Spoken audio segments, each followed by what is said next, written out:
नमस्कार दोस्तों, आरआरडी में आपकी है मित्र अनीता गौड़। आपको आज परिक्रमा में अपने देश की एक ऐसी जगह की जानकारी देगी जो अपने रहस्य और रोमांच के लिए मशहूर है। भारत के पहाड़ों में एक ऐसा भी गांव है जहां सूरज ढलने के बाद जाना मना है। लोग कहते हैं इस गांव के खंडहरों में 50,000 भूत रहते हैं। यहाँ से रात ही नहीं दिन में भी चीखें सुनाई देती हैं। इस हॉन्टेड प्लेस से बॉलीवुड के सुपरस्टार अक्षय कुमार भी रूबरू हो चुके हैं। तो भूत प्रेतों का सत्य क्या है? क्या भूत प्रेत वाकई में होते हैं या सिर्फ उनका वहम भर है? दोस्तों, बात जब देश की रहस्यमय और भूतहा जगहों के बारे में होती है तो सबसे पहले भानगढ़ के किले का नाम ही जेहन में आता है। लेकिन देश में कई और ऐसी जगह हैं जहां लोग जाने के नाम से ही कतराते हैं। ऐसी ही एक जगह है मौत की खदान। यह मौत की खदान लंबी देहर माइन या लंबी धार उत्तराखंड में बसा एक गाँव है। देवभूमि उत्तराखंड अपनी प्राकृतिक खूबसूरती के लिए विश्व भर में प्रसिद्ध है। भारत का यह पहाड़ी राज्य पर्यटन के मामले में काफी उन्नत माना जाता है। यहाँ के खूबसूरत पर्यटन स्थल दूर से ही सैलानियों को अपनी ओर आकर्षित करते हैं। केदारनाथ, ऋषिकेश, हरिद्वार, देहरादून, उत्तरकाशी, मसूरी आदि इस राज्य को सबसे खास बनाने का काम करते हैं।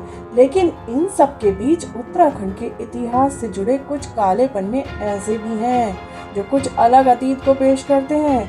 आज हम बात करने जा रहे हैं मसूरी स्थित उस मौत की खदान के बारे में जहां आज भी मृत मजदूरों की चीखें सुनाई देती हैं। यह खदान अब एक प्रेत बाधित जगह में तब्दील हो चुकी है।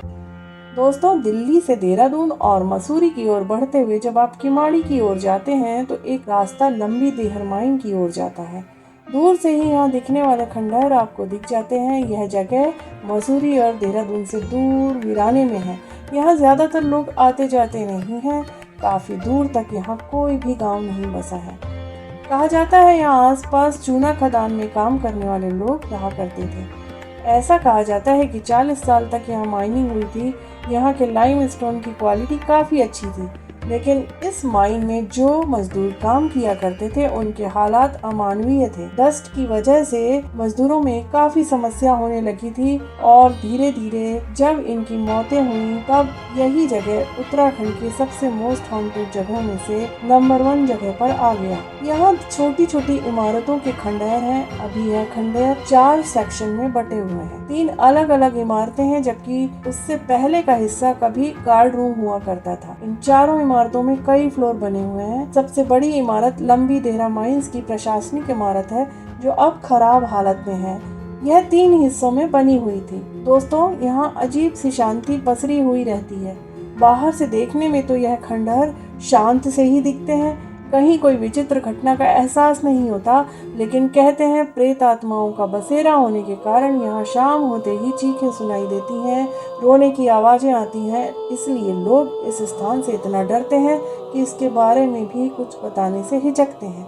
ये वही जगह है जहाँ काम करने वाले मजदूर अमानवीय हालत में काम करते थे और धीरे धीरे कुछ मजदूरों की मौतें होती चली गई।